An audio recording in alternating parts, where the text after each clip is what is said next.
Hello student, ધોરણ 10 વિષય વિજ્ઞાન ચેપ્ટર નંબર 4 કાર્બન અને તેના સંયોજનો આપણે ભણી રહ્યા છીએ. એમાં કાર્બનનો સર્વોતમુખી સ્વભાવ, કેવા કેવા પ્રકારનો કાર્બનનો સ્વભાવ હોય છે એના વિશે આપણે ભણીએ. તો કાર્બનના બે ગુણધર્મો એવા છે કે જે આપણને કાર્બનની સહસંયોજક બંધ તો બને છે, એના કરતાં બીજા બંધ ધરાવવાની પણ ક્ષમતા ધરાવે છે. એ છે કાર્બનનો કેટેનેશનનો ગુણધર્મ અને બીજું છે કાર્બનની સંયોજકતા. કેટેનેશનનો ગુણધર્મ, કાર્બન પરમાણુ પોતે શૃંખલા રચીને સહસંયોજક બંધ તો બનાવે જ છે, સાથે સાથે તેમાં કાર્બન અમુક એવી ક્ષમતા ધરાવતો હોવાથી તે એક વધારે બંધ બનાવીને, સહસંયોજક બંધ બનાવીને વધારે પ્રમાણમાં સંયોજનો ઉત્પન્ન કરવાની ક્ષમતા ધરાવે છે. કેવા કેવા સંયોજનો? તો દાખલા તરીકે કાર્બનની લાંબી શૃંખલા ગણીએ તો 4 કાર્બનની લાંબી શૃંખલા, બરાબર. પછી 3 કાર્બનની શૃંખલા એટલે કે આવી રીતના. પછી 5 કાર્બનની શૃંખલા કે જે આવી રીતના બનશે.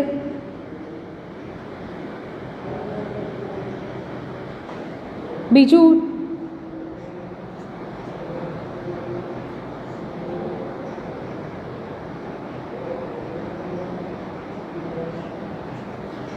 તમે જોઈ શકો છો 4 કાર્બનની શૃંખલા છે, 3ની શૃંખલા છે, 6ની શૃંખલા છે, 5ની શૃંખલા છે. તો આવી રીતના કાર્બન છે એ પોતાની એવી અન્ય કાર્બનના પરમાણુઓ સાથે બંધ બનાવી અને જે શૃંખલાની આવી અલગ અલગ પ્રકારની શૃંખલાની રચના કરે છે એના ગુણધર્મને કહેવામાં આવે છે કેટેનેશનનો ગુણધર્મ. રેડી? હવે કાર્બન પરમાણુ છે એ 3 બંધ દ્વારા એકબીજા સાથે જોડાય છે: એકલ બંધ, દ્વિબંધ અને ત્રિબંધ. એકલ બંધ સાથે જોડાય છે ત્યારે એને સંતૃપ્ત સંયોજનો કહેવામાં આવે છે. દ્વિબંધ અને ત્રિબંધ સાથે જો જોડાય છે તો એને અસંતૃપ્ત સંયોજનો કહેવામાં આવે છે. કેવી રીતના? તો કે જો કાર્બનનો એક બંધ, કાલે આપણે એકલ બંધ, દ્વિબંધ અને ત્રિબંધ વિશે ભણી ગયા હતા કે જો ઇલેક્ટ્રોનની ભાગીદારી એક ઇલેક્ટ્રોનથી કરે, એટલે ટોટલ આપણે સહસંયોજક બંધ બનાવતા હતા, તો એક ઇલેક્ટ્રોનની ભાગીદારીથી જો એ પોતે ભાગીદારી કરે તો કાર્બન કેટલા? એકલ બંધ એટલે કે એક બંધ બનાવે છે. જો કોઈ પણ પરમાણુ એવો હોય કે 4 ઇલેક્ટ્રોનની ભાગીદારી, એટલે કે ટોટલ 4 પણ ઇલેક્ટ્રોનની ભાગીદારી કેટલી? તો કે 2 ઇલેક્ટ્રોનની ભાગીદારી જો એ કરે તો એ કેવા બંધ બને? દ્વિબંધ બને. અને જો એ 3 ઇલેક્ટ્રોન એટલે ટોટલ 6 ઇલેક્ટ્રોન અને આમ 3 ઇલેક્ટ્રોનની ભાગીદારી કરે તો ત્રિબંધ બને છે.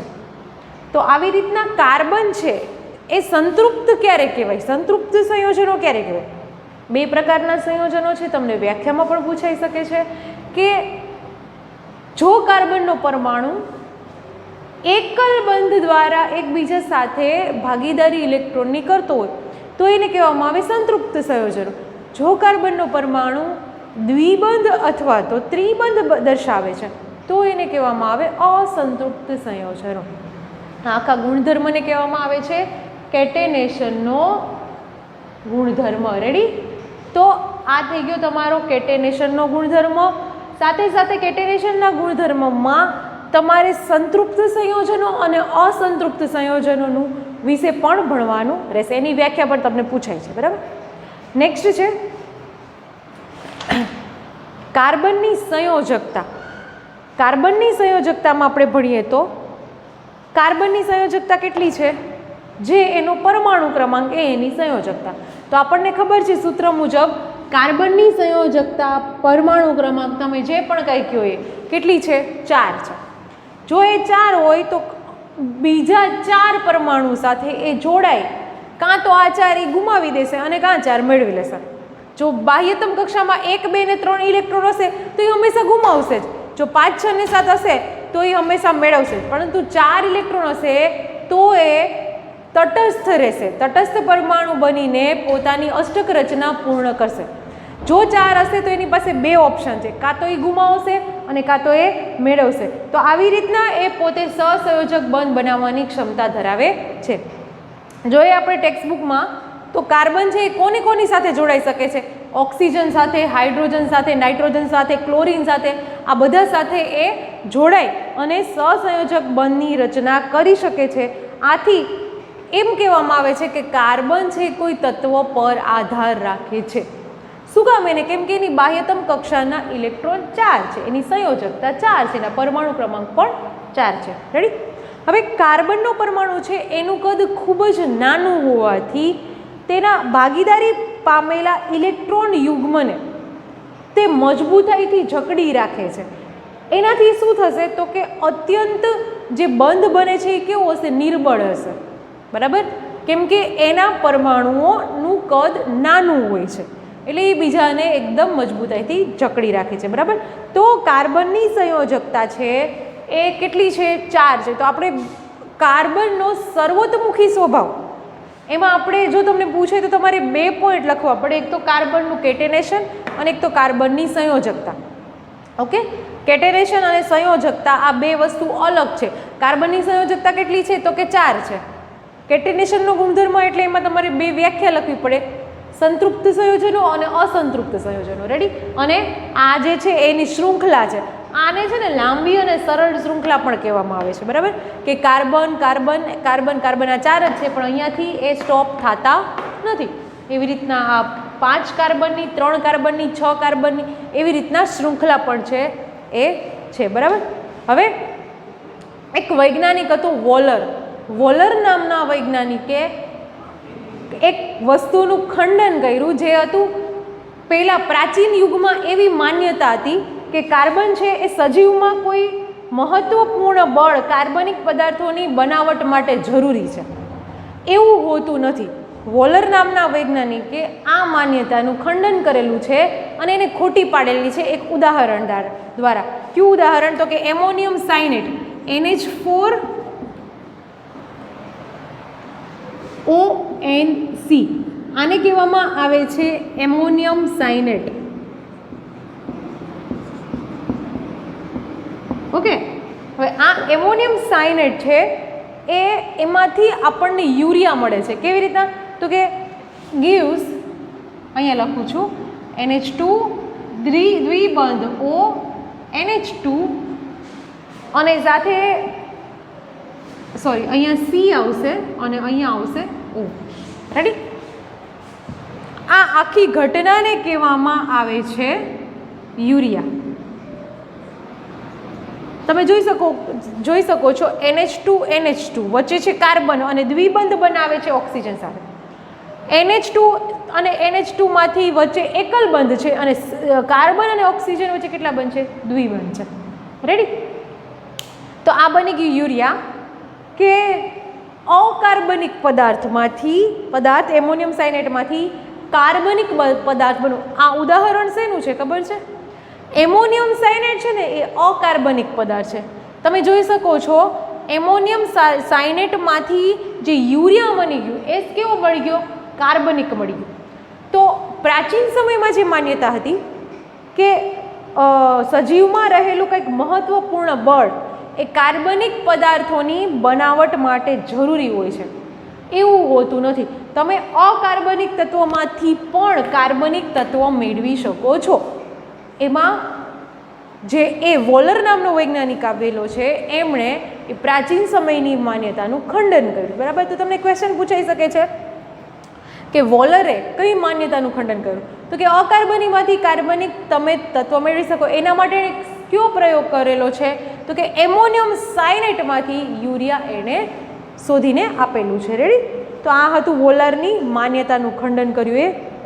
હવે નેક્સ્ટ જે મેં તમને સંતૃપ્ત સંયોજનો અને અસંતૃપ્ત સંયોજનોની જે મેં તમને વાત કરેલી હતી એમના હવે આપણે 1 by 1 ઉદાહરણ જોઈ લઈએ. તો સંતૃપ્ત સંયોજનો કે કોઈ પણ હાઇડ્રોકાર્બન એટલે કે હાઇડ્રોજન અને કાર્બન, હાઇડ્રોકાર્બન તત્વ એટલે કે જેમાં H હોય અને જેમાં C હોય, હાઇડ્રોજન હોય અને કાર્બન હોય એવા તત્વોને કહેવામાં આવે છે હાઇડ્રોકાર્બન તત્વો અથવા તો હાઇડ્રોકાર્બન સંયોજનો.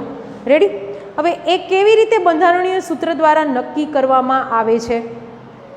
તો સૌપ્રથમ પ્રથમ તબક્કામાં જોઈએ તો કાર્બન અણુઓ એકબીજા સાથે એકલ બંધથી જોડાય છે આમ કાર્બનની સંયોજકતા કાર્બન વડે જ સંતોષાય છે. જો કાર્બન 2 કાર્બન જોડાય એકબીજા સાથે એટલે કે C એકલ બંધ C, બરાબર. તો આ કોની વચ્ચેનો સહસંયોજક બંધ છે? તો કે કાર્બન અને કાર્બન વચ્ચેનો. હાઇડ્રોકાર્બન સંયોજનોની આપણે વાત કરીએ તો 2 કાર્બનના અણુઓ એટલે કે આ, બરાબર, કેટલા હાઇડ્રોજનના પરમાણુ સાથે જોડાય? તો કે 3 સાઈડ. એક આ હાઇડ્રોજન, 2, 3 અને અહીંયા 3 સાઈડ, તો કે 4, 5 અને 6. 2 કાર્બનના પરમાણુ 6 હાઇડ્રોજન સાથે સંયોજાઈને સંતૃપ્ત સંયોજનો બનાવે છે. તો આને આપણે શું કહીશું? C2H6. ઓકે. આવી જ રીતના એક કાર્બન હશે તો કેટલા હાઇડ્રોજન પરમાણુ સાથે તે જોઈન્ટ થશે? તો કે એક કાર્બન છે એ બીજા 4 કાર્બન પરમાણુ સાથે 4 હાઇડ્રોજન પરમાણુ સાથે જોઈન્ટ થશે. તો આને શું કહેવાશે? CH4. તમને ખબર છે CH4 એટલે કે મીથેન, બરાબર. તો આવી રીતના એ કાર્બન 1 હોય અને હાઇડ્રોજન 4 હોય તો એને કહેવાશે મીથેન. હવે કાર્બન 2 હોય અને હાઇડ્રોજન કેટલા હોય? 6 હોય તો એને કહેવાશે ઇથેન. તો આ થઈ ગયા બધા સંતૃપ્ત સંયોજનોના ઉદાહરણો. 6 સંતૃપ્ત સંયોજનો હું તમને ભણાવું છું. ચલો હવે હાઇડ્રોકાર્બન સંયોજનો એટલે શું એ તમને સમજાવું. તો તમને ખબર છે કે હાઇડ્રોજન અને કાર્બન જે બંને સંયોજનો જેમાં હાઇડ્રોજન પણ હોય અને કાર્બન પણ હોય એવા સંયોજનોને કહેવામાં આવે છે હાઇડ્રોકાર્બન સંયોજનો. હવે થોડુંક ડિફિકલ્ટ છે સમજવામાં, પણ સમજી જશો તો એકદમ આવડી જશે. હાઇડ્રોકાર્બન સંયોજનો વ્યવસ્થિત ધ્યાન રાખજો, કેમ કે બંધ બનાવતા જો આ નહીં આવડે તો નહીં આવડે, બરાબર. આપણે હા હિલી બેબો વાળું કેવું સૂત્ર છે એ પ્રમાણે આનું પછી. હાઇડ્રોકાર્બન સંયોજનોના 2 ડિવિઝન પડે છે. એક તો સંતૃપ્ત સંયોજનો અને એક તો અસંતૃપ્ત સંયોજનો, બરાબર. સંતૃપ્ત સંયોજનોમાં એક જ પાર્ટ પડે છે પેટા વિભાગ, જે છે આલ્કેન સંયોજનો. અને અસંતૃપ્ત સંયોજનોમાં 2 ડિવિઝન પડે છે, આલ્કીન અને નેક્સ્ટ છે આલ્કાઇન, બરાબર. તમે જોઈ શકો છો અહીંયા એન પ્રત્યય લાગે છે આલ્કેન અને અહીંયા ઇન અને આઇન આ 2 પ્રત્યય લાગે છે અસંતૃપ્ત સંયોજનો. હવે પહેલી વસ્તુ તો એ કે સંતૃપ્ત સંયોજનો એટલે શું અને અસંતૃપ્ત સંયોજનો એટલે શું. જ્યારે એવા કાર્બનિક સંયોજનો, આ બધી કાર્બનિક હાઇડ્રોકાર્બનિક સંયોજનોની વાત થાય છે, એવા કાર્બનિક સંયોજનો કે જે કાર્બન સાથે એકલ બંધથી જોડાયેલા હોય, એકબીજા સાથે એકલ બંધથી જ જોડાયેલા હોય એને કહેવામાં આવે છે સંતૃપ્ત સંયોજનો. અને જે કાર્બનિક સંયોજનો દ્વિબંધ અને ત્રિબંધથી જોડાયેલા હોય, એટલે કે આ એકલ બંધ અને આ કહેવાતો કે દ્વિબંધ અને ત્રિબંધથી જોડાયેલા હોય એવા કાર્બનિક સંયોજનોને શું કહેવામાં આવે છે? અસંતૃપ્ત કાર્બનિક સંયોજનો. હવે સંતૃપ્ત કાર્બનિક સંયોજનોની વાત કરીએ તો એ એકલ બંધથી જોડાયેલા હોય છે એવા સંયોજનોને કહેવામાં આવે છે આલ્કેન સંયોજનો. ઓકે. આલ્કેન એટલે એકલ બંધ. હવે અસંતૃપ્ત સંયોજનોમાં જે આલ્કીન છે, જેમાં ઈન પ્રત્યય પાછળ લાગે છે, એ દ્વિબંધથી જોડાયેલા હોય છે એટલે કે ડબલ બંધ. અને આલ્કાઇન છે એ ત્રિબંધથી જોડાયેલા હોય છે એટલે કે ટ્રિપલ બંધ. રેડી? તો તમે જોઈ શકો છો સંતૃપ્તમાં એક જ ડિવિઝન છે આલ્કેન કે જે એકલ બંધથી જોડાયેલો છે, અને અસંતૃપ્તમાં 2 છે કે આલ્કીન એટલે દ્વિબંધ અને આલ્કાઇન એટલે ત્રિબંધ. રેડી? હવે કેવા કેવા આ આલ્કેન, કીન ને આઇન શું છે એ તમને કહું. હવે કાર્બનના સંયોજનની વાત કરીએ તો જે એક કાર્બનવાળું તત્વ છે એ છે મીથેન, બરાબર. આ એક યાદ રાખી લખવાનું છે, મીથેન. બીજું છે ઇથેન, 2 કાર્બનવાળું જે તત્વ છે એને આપણે કહીશું ઇથેન, બરાબર. 3 કાર્બનવાળું જે છે એને આપણે કહીશું butane. Methane propane. Methane, ethane, 3 carbon એટલે કે પ્રોપેન અને 4 કાર્બન એટલે કે બ્યુટેન, 5 કાર્બન એટલે પેન્ટેન, 6 કાર્બન એટલે હેક્ઝેન, 7 કાર્બન હોય તો હેપ્ટેન, 8 કાર્બન હોય તો ઓક્ટેન આવી રીતના આગળ આપણે અત્યારે 6 કાર્બન સુધી જોઈએ. હજી એકવાર કહું છું, આ મેં આલ્કેન તત્વો લખેલા છે, જે મેં તમને અહીંયા નીચે 6 દર્શાવેલા છે એ આલ્કેન. પણ કેવી રીતના? તો કે methane 1 carbon 4 hydrogen, ethane 2 carbon 6 hydrogen, propane 3 carbon 8 hydrogen.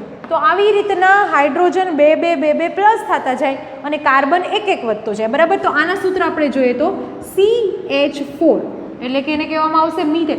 આ જે હું તમને છે જો આ આલ્કેન નામ શું કામ એને પડ્યું? કેમ કે પાછળ તમે જોઈ શકો છો એન પ્રત્યય લાગે છે. Methane, ethane, propane, butane, pentane, hexane એટલે આને કહેવામાં આવે છે આલ્કેન, એન પ્રત્યય. બરાબર. હવે આ CH4 ની મારે ઇલેક્ટ્રોન બિંદુ નિરૂપણ કરવું છે તો કેવી રીતના કરીશ? સી કેટલા છે અહીંયા? કાંઈ ના હોય તો 1 એટલે કાર્બન 1 ને હાઇડ્રોજન કેટલા? તો કે 4.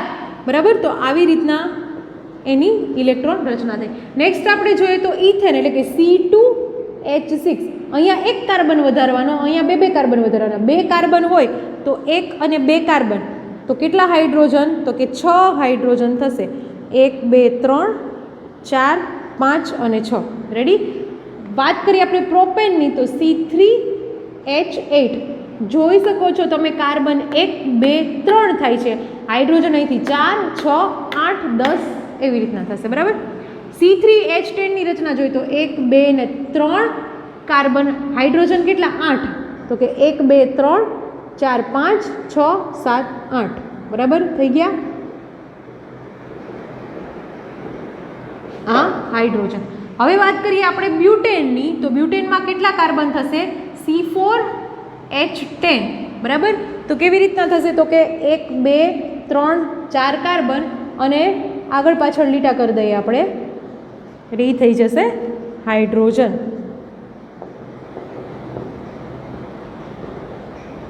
નવ અને 10 હાઇડ્રોજન થઈ ગયા.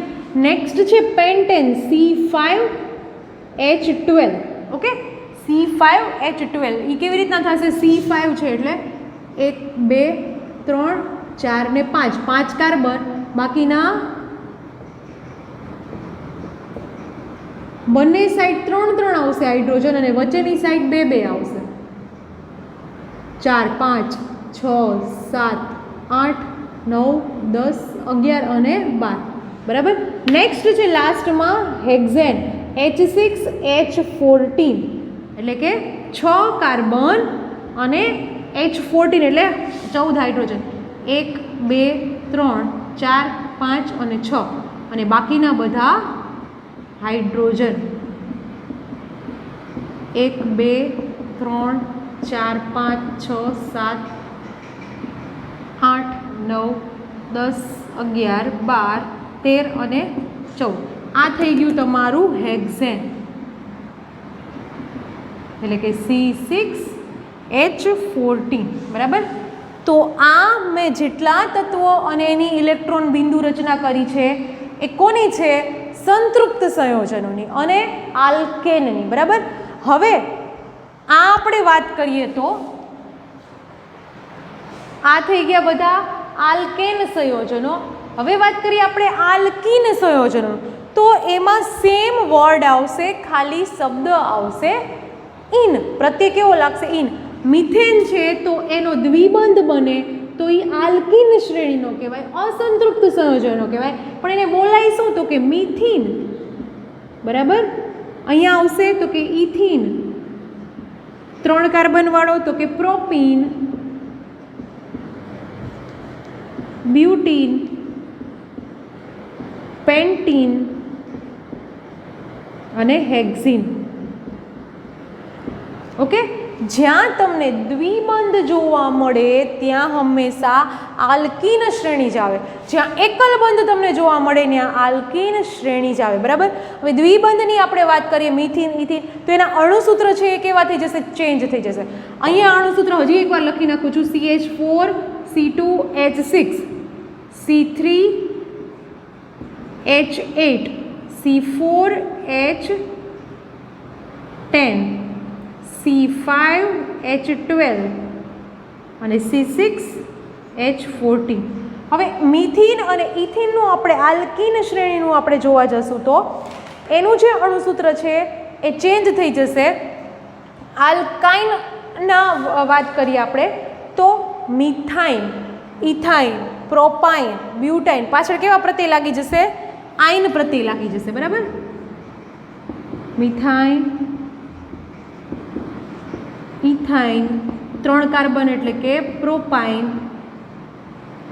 બ્યુટાઇલ, પેન્ટાઇન અને હેક્સાઇન. હવે કાર્બનની જો આપણે વાત કરીએ તો કાર્બન આલ્કેન શ્રેણી હોય, આલ્કીન શ્રેણી હોય કે આલ્કાઇન શ્રેણી હોય, કાર્બન મિથેન એટલે એક જ થાય, ઇથાઇન એટલે 2 કાર્બન જ થાય. ચેન્જ ક્યાં થશે? હાઇડ્રોજનમાં ચેન્જ થશે. બરાબર, પણ આ જો ઇથિનની વાત કરીએ આપણે તો એનું અણુસૂત્ર છે થોડુંક ચેન્જ થશે. ઇથિન એટલે કે થશે C2H4. શું કામ? એને કેમ કે 2 કાર્બન છે એકબીજા સાથે દ્વિબંધથી જોડાયેલા છે. ટૂંકમાં અહીંયા અણુસૂત્રમાં ચેન્જ થશે, બાકી કાંઈ ચેન્જ થશે નહીં. બરાબર, આજે આપણે હાઇડ્રોજનમાં આલ્કાઇન વિશે જોયું, એનું અણુસૂત્ર વિશે જોયું. નેક્સ્ટ લેક્ચરમાં આપણે આલ્કીન અને આલ્કાઇનના અણુસૂત્ર વિશે ચર્ચા કરીશું. રેડી?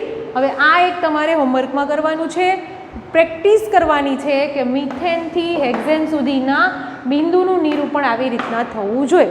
બરાબર, આ એનું છે બંધારણ. આને બંધારણ કહેવાય, આને રાસાયણિક નામ કહેવાય અને આને કહેવાય અણુસૂત્ર.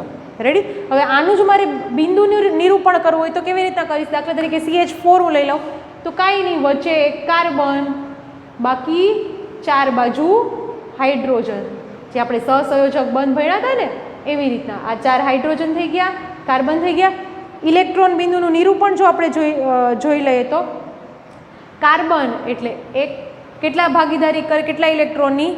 2 ઇલેક્ટ્રોનની. બરાબર, તો બંને સાઈડ ટોટલ 8 ઇલેક્ટ્રોન અને હાઇડ્રોજનમાં બધે 1 ઇલેક્ટ્રોનની ભાગીદારી, એટલે હાઇડ્રોજનના એક બંધમાં ટોટલ 2 ઇલેક્ટ્રોન. બરાબર, તો આ થઈ ગયું CH4નું બિંદુ નિરૂપણ. જો તમને બિંદુ નિરૂપણ પૂછાય તો આવી રીતના ડ્રો કરવાનું. જો તમને એમ કે ખાલી CH4નું બંધારણ લખો તો આવી રીતના CH4. આ થઈ ગયું બંધારણ અને આ થઈ ગયું ઇલેક્ટ્રોન બિંદુનું નિરૂપણ. રેડી? હવે નેક્સ્ટ જે આલ્કીન અને આલ્કાઇન શ્રેણી છે એ આપણે નેક્સ્ટ લેક્ચરમાં ભણશું. Okay, thank you.